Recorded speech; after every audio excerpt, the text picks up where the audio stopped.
I always thought that if my marriage ever ended, it would be because of something big, some undeniable betrayal, some heartbreaking revelation that left no room for doubt. Maybe I'd catch her sneaking out of a hotel with another man, or maybe I'd find messages on her phone that shattered everything I believed in. But that's not how it happened. No, my marriage fell apart in the middle of a ballroom, under glittering chandeliers and the soft hum of a live band. And the worst part? She didn't even try to hide it. It was a charity gala, one of those upscale events Marguerite loved to drag me to. I never cared for them, but I went along because it made her happy. I was never the kind of man who got jealous or controlling. I believed in trust, in giving my wife the freedom to be herself. But trust is a fragile thing, and that night she shattered it with a single dance, the beginning of the end. We arrived at the venue dressed to impress.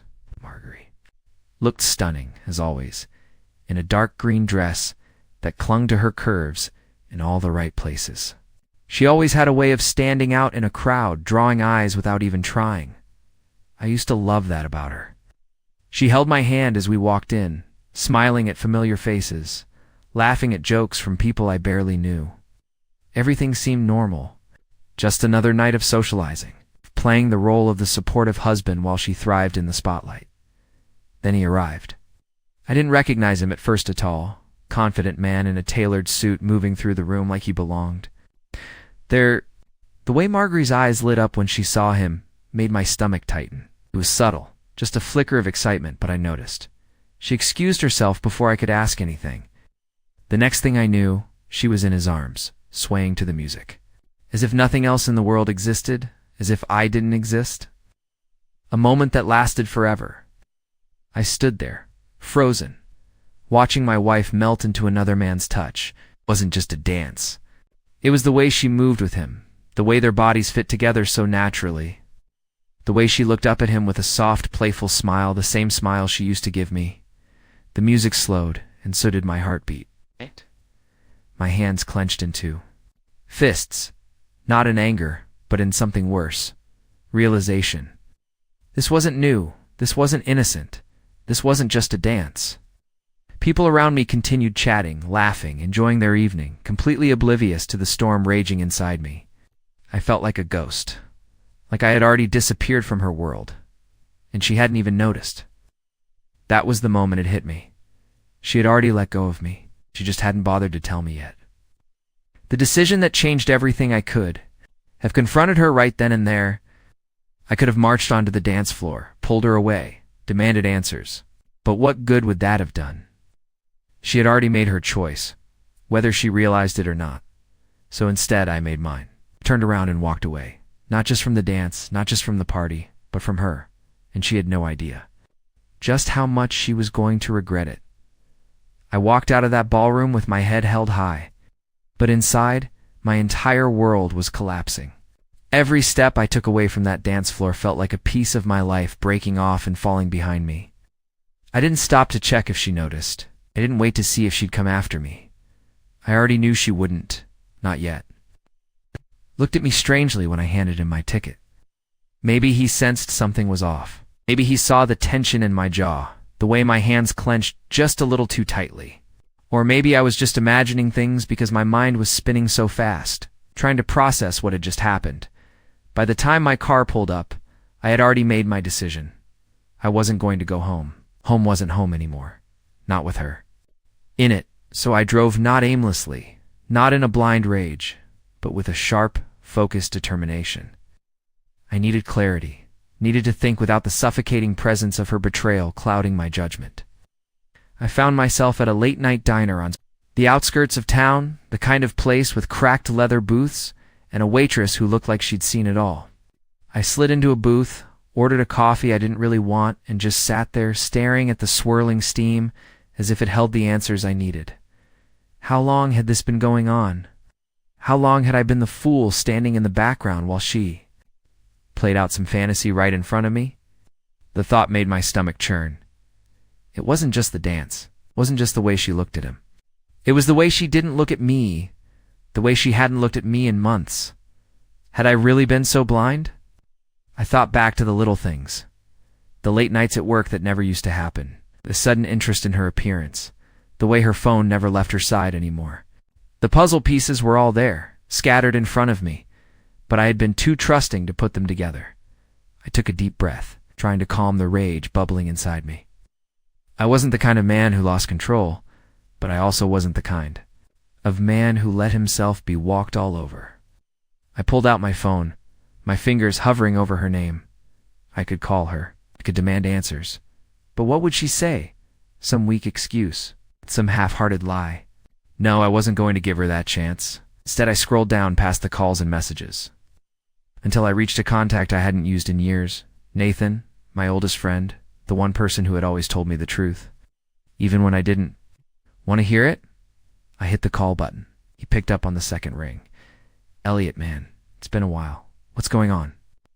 I hesitated for only a second before saying the words out loud, making them real. She's cheating on me, Nate. The silence on the other end was deafening. Then, finally, a sigh. Where are you? I gave him the address. Stay there. I'm on my way. I put the phone down and stared at my reflection in the window. I had walked away from that ballroom, from that moment of betrayal, but I wasn't.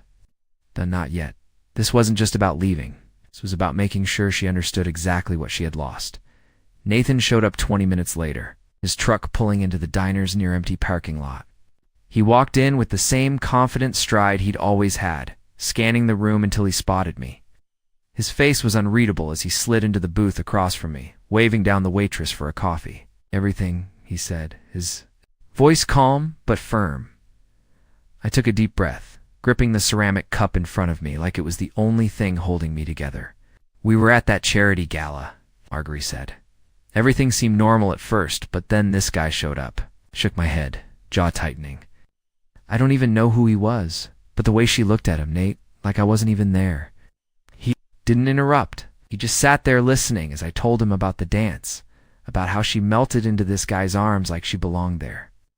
How she hadn't once looked back to see where I was or if I was watching.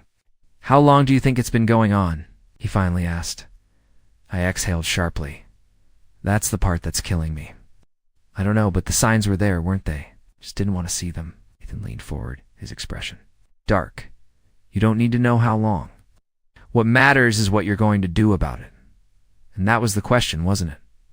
What was I going to do? For years, I had built a life with Marguerite, trusted her, loved her, but that moment on the dance floor had shattered something in me that I wasn't sure could ever be repaired. I ran a hand down my face. I don't know, man. I walked out. Haven't heard from her yet. Nathan scoffed. Of course you haven't. She's still in there, wrapped up in her little fantasy. She doesn't think she has anything to lose. The words hit hard because he was right. Marguerite hadn't noticed me leaving. Hadn't chased after me because, in her mind, I was still there, still the dependable husband who would wait for her, who would swallow his pride and pretend nothing was wrong. She had no idea what was coming. Nathan sat back, taking a sip of his coffee. So what's the move? I stared at the dark liquid in my cup, my mind racing. I go home, I finally said, but not to talk, not to fight, to make my own plans. Because if Marguerite thought I was going to sit around and wait for her to decide what she wanted, she was dead wrong. I was about to turn the tables in, a way she'd never expect. I drove home with a strange sense of calm washing over me, but beneath the surface, a storm was brewing. The anger, the hurt, the humiliation, it was all still there, burning inside me. But now, there was something else. Clarity, purpose. Marguerite had made her choice the second she let herself disappear into another man's arms. The second, she acted like I was nothing more than an afterthought. She just didn't know yet that I had made mine too. The house was dark when I pulled into the driveway. I sat there for a moment, gripping the steering wheel, trying to prepare myself for whatever I was about to walk into. Was she home? Had she come back already, pretending nothing happened? Or was she still at that gala, still in his arms, still laughing and dancing like a woman who had no idea her husband had just walked out on her? I stepped inside and immediately knew the answer. The house was eerily quiet, undisturbed. Her purse wasn't on the table near the door where she always left it. The heels she usually kicked off after a night out weren't in the hallway. She wasn't home. I should have felt angry, but instead a cold sense of finality settled over me. She hadn't called, hadn't texted, not even a weak excuse or a fake concern about where I had gone. That told me everything I needed to know. I walked through the house slowly, my footsteps echoing in the silence. It felt different now, like a place I no longer belonged, or maybe it was Marguerite who didn't belong here anymore. I went straight to the bedroom, opened the closet, and stared at the neatly hung rows of my suits and her dresses, the life we had built together, packed neatly into hangers and shelves. Then I grabbed a duffel bag and started packing. Not everything. Not yet, just enough to leave a message, too. Make it clear that I wasn't going to sit around waiting for her to decide when she felt like coming home. I threw in clothes, essentials, my laptop. Then I moved to the nightstand, grabbed my documents, passport, bank statements, the kind of things a man needs when he's about to take control of his own life again. By the time I was done, the room still looked the same, but I knew it wasn't, because I wasn't. I walked out, duffel slung over my shoulder, locking the door behind me like a man closing the chapter on a life that no longer existed. Nathan didn't ask questions when I showed up at his place just before midnight, his bag in hand. He just stepped aside and let me in. "Spare room's yours," he said, nodding toward the hallway. I set the bag down by the couch instead. "I won't be here long. Just need a place to think." Nathan didn't push, didn't offer empty words of comfort. That wasn't his style. Instead, he went to the kitchen, grabbed 2 beers, and handed me one. "She called yet?" I shook my head, taking a sip. "Nope." He exhaled sharply through his nose. "Figures. She's probably still at the party or with him." I didn't flinch, didn't react. I had already considered that possibility, already made peace with it. In my own way, I don't care where she is. What matters is what I do next. Nathan studied me carefully, then nodded. "So what's the plan?" I leaned forward, resting my forearms on my knees, the weight of everything finally settling in. "I need to find out everything," I said, "who he is. How long this has been going on, if she's been lying about more than just tonight." Nathan smirked. "So you want the full picture before you decide how to drop the hammer?"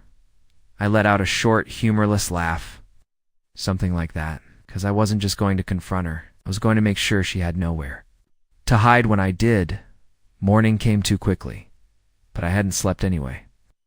I sat in Nathan's guest room, the dim glow of my laptop screen illuminating my face as I pieced together the fragments of my unraveling marriage. Marguerite still hadn't called.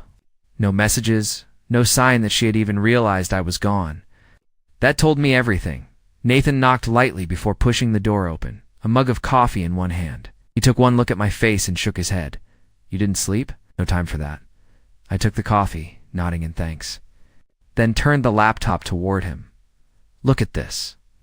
On the screen was the guest list from the gala, publicly available through the charity's website. I had combed through every name, every connection, until I found him. "Benjamin Caldwell?" Nathan whistled low. "That's a name I haven't heard in a while." I snapped my head up. "You know him?" "Oh, yeah." Nathan muttered, rubbing his chin. "Caldwell's a smooth talker. Works in real estate, married, but his wife left him a year ago. Heard rumors it was because he couldn't keep it in his pants." I clenched my jaw. "Sounds about right." Nathan eyed me carefully. "So what's next?" I leaned back, exhaling. Slowly. I'm not walking into this blind. I want to know exactly how deep this goes before I make a move. Nathan was silent for a moment, then said, "I might know a guy who can help with that." By midday, I was sitting in a coffee shop with a man named Lucas, an old friend of Nathan's who had a knack for uncovering secrets. Lucas set his phone down after typing a few things. "Give me 24 hours. She's been sneaking around. I'll find out." I shook his hand, feeling a sense of control creeping back in. "Thanks," Lucas smirked. "Don't thank me yet." By the time I got back to Nathan's, my phone buzzed. I pulled it out, my stomach tightening. "Marguerite, where are you?" I stared at the screen, my pulse steady. So, she had finally noticed. I didn't reply. Less than a minute later, another message. "Marguerite, why did you leave?" I let out a slow breath, shaking my head. She wasn't asking where I was out of worry. She wasn't apologizing. She just wanted to know why I hadn't played my usual role. Why I hadn't stood there like an idiot, waiting for her to come back to me after dancing with another man. She was testing the waters. I didn't bite. Instead, I put my phone face down on the table and waited, 'cause soon I'd have the answers, and when I did, she wouldn't just regret that dance. She'd regret everything. The waiting was the hardest part. Every hour that passed felt like another weight pressing down on my chest. I knew Lucas was working fast, but patience had never been my strong suit. I wanted answers. I wanted the truth. Marguerite hadn't called just those 2 messages, and the silence that followed was almost worse. I wondered what she was thinking, if she even cared that I was gone. Nathan must have sensed my frustration because he tossed me a beer as he sank. Onto the couch across from me. "You're overthinking." Scott cracked it open, barely registering the sound of the hiss. "Am I?" "No," he said, stretching his legs out. "She knows something's up, but she's waiting to see how much damage control she needs to do." I scoffed. Damage control. The words left a bitter taste in my mouth. Nathan shrugged. "That's all this is to her. She's not scared of losing you yet. And that's what really got me. She should have been." I checked my phone out of habit, still nothing. But then, just as I was about to set it down, it buzzed again, a message from Lucas. "Lucas, meet me in an hour." "You're going to want to see this?" A pit formed in my stomach, but I didn't hesitate. "Come on," I said, standing. "Let's go." Nathan didn't ask questions. He just grabbed his keys and followed me out. An hour later, I was sitting across from Lucas in the back of a dimly lit bar. He slid his phone across the table. "Worse than you think." I forced myself to look. Photos, screenshots, dates, a full timeline of my wife's betrayal. Benjamin Caldwell wasn't some random stranger she had just met at the gala. He had been in her life for months. Dinner dates, weekend getaways, even one overnight trip she had claimed was a work conference. The biggest blow? A picture from 2 weeks ago, them together, laughing, kissing. My hands clenched into fists.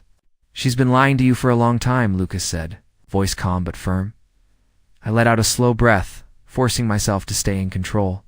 This wasn't just about a dance. This wasn't just about a moment of weakness. This was deliberate, calculated, and I was done playing the fool. I pushed the phone back toward Lucas. "I need copies of everything." Lucas nodded. "Already sent." "To your email." I stood, my decision already made.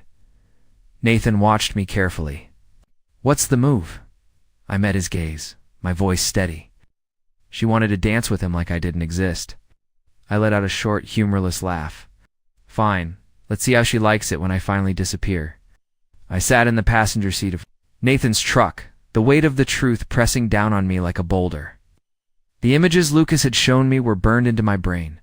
Marguerite, smiling, laughing, kissing another man while I sat at home, believing she was someone she wasn't. Nathan drove in silence, but I could feel him watching me out of the corner of his eye. "You good?"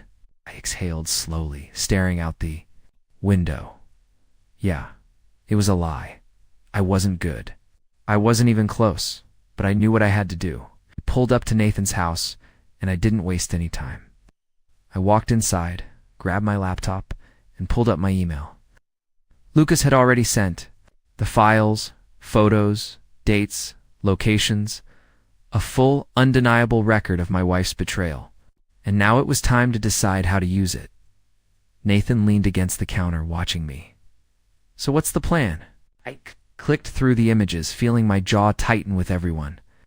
I'm not going to argue with her, not going to let her gaslight me or spin some pathetic excuse. Nathan smirked.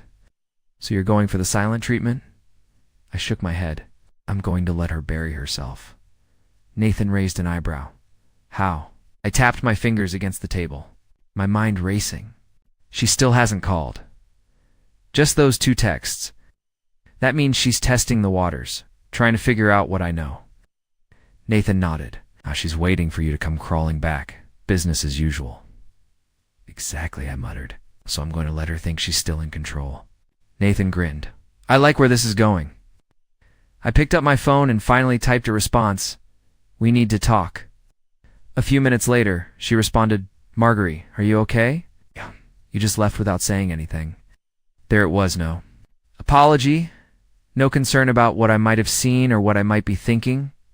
Just a carefully worded attempt to minimize what happened. I waited a full 10 minutes before replying. I don't want to do this over text. I'll be home in an hour. Nathan leaned over, reading the messages. You're playing it cool. I set my phone down. If she thinks she still has the upper hand, she won't have her defenses up. She'll try to spin it. Nathan chuckled. And that's when you drop the hammer. I stood, grabbed my bag, and slung it over my shoulder. Time to see just how deep this rabbit hole goes. I pulled into the driveway right on time. The house looked exactly as I had left it, too quiet, too normal, like nothing had changed. But everything had changed. I walked in, and there she was, standing in the kitchen, her face carefully arranged in a mask of concern. Elliot, where have you been? I was worried. I let the silence stretch for a moment, watching her. She didn't move toward me, didn't try to touch me, because she wasn't actually worried. She was calculating, trying to gauge my mood, trying to figure out how much trouble she was in.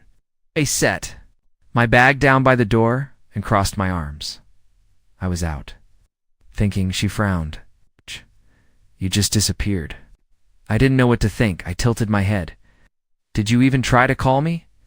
That made her pause, just for a fraction of a second, but it was enough. I wasn't sure if you wanted to talk, she said, choosing her words carefully. You seemed upset, and I didn't want to pressure you. Lie. I let out a slow breath and nodded. Okay. She hesitated, like she was waiting for me to say something else. When I didn't, she shifted, crossing her arms. So, do you want to talk about why you left? I met her gaze. Why do you think I left? Another pause, another quick calculation. I don't know, she said finally. You just walked out. I thought we were having a good time. I almost laughed. A good time? I repeated. You were dancing with him like I wasn't even there. Marguerite sighed, shaking her head. Elliot, it was just a dance. That's all. There it was, the first attempt at minimizing it. I nodded, keeping my expression unreadable. Just a dance. She softened her voice, stepping closer. No, you don't love these events, but I didn't think it would bother you. He's just a friend. A friend. I felt the anger coil inside me, but I didn't let it show. Instead, I reached into my pocket, pulled out my phone, and calmly opened the email from Lucas. I turned the screen toward her, letting her see the first. Image her with Benjamin, locked in an embrace. Kissing her face went pale. I scrolled to the next one. Another night, another place, another moment of betrayal. Marguerite staggered back like I had slapped her. Elliot, I held up a hand, cutting her off. Don't. Just don't. 8. Her mouth opened and closed, her mind scrambling for a way out. A way to twist this, to turn the blame on me. But there was nothing she could say. I had all the proof I needed. I wasn't going to let her talk her way out of this one. Marguerite stood frozen, her face drained of color, her mouth opening and closing like she was searching for the right words. But there were none, not this time. I let the silence stretch. Let her feel the weight of everything she had done. She had spent months lying, sneaking around, disrespecting our marriage all, while expecting me to stay in the dark. But I wasn't in the dark anymore. Finally, she swallowed hard and whispered, Elliot, please, I can explain. I shook my head, slipping my phone back into my pocket. No, you can't. She took a hesitant step forward. It wasn't what it looks like. I let out a quiet laugh, not out of humor, but disbelief. Not what it looks like, Marguerite. I have pictures, dates, locations. If you're about to stand there and insult me with another lie, don't bother. Her lower lip trembled. I never meant to hurt you. I looked at Hurley, looked at her, the woman I had spent years loving, trusting, building a life with. And for the first time, I saw her for what she really was. Someone who didn't respect me. Someone who took my loyalty for granted. Suddenly I felt nothing for her. No more heartbreak, just relief. I know, I said, my voice calm, because you never thought I'd find out. You thought I'd always be here waiting for you, no matter what you did. Tears welled in her eyes. Elliot, please, I'm done, Marguerite. Her breath hitched. You mean... I exhaled slowly, the finality of it sinking in. I'm not doing this. I'm not going to beg for an explanation I don't need. I'm not going to listen to excuses. I deserve better. Single tear rolled down her cheek. But I love you. I smiled, genuinely, for the first time in a long time. No, Marguerite, you love having me as a safety net, but I'm cutting the rope. Her expression crumbled. But I didn't stick around to watch her fall apart. I grabbed my duffel bag, the one I had packed the night before, and slung it over my shoulder. She took a step toward me. Elliot, please, let's talk about this. We can fix it. No, you can live with it. I'm moving on. And with that, I walked out the door, closing it behind me for the last time. I didn't go back to Nathan's. I didn't need to. Instead, I drove until I found a small motel on the edge of town, checked in, and took a deep breath for the first time, in what felt like forever. And then I smiled because, for the first time in years, I was free. No more walking on eggshells. No more worrying if I was enough for someone who never valued me. No more being someone's second choice. I was done being the man who waited. It was time to be the man who moved forward. And as I lay back on the motel bed, staring up at the ceiling, I realized something.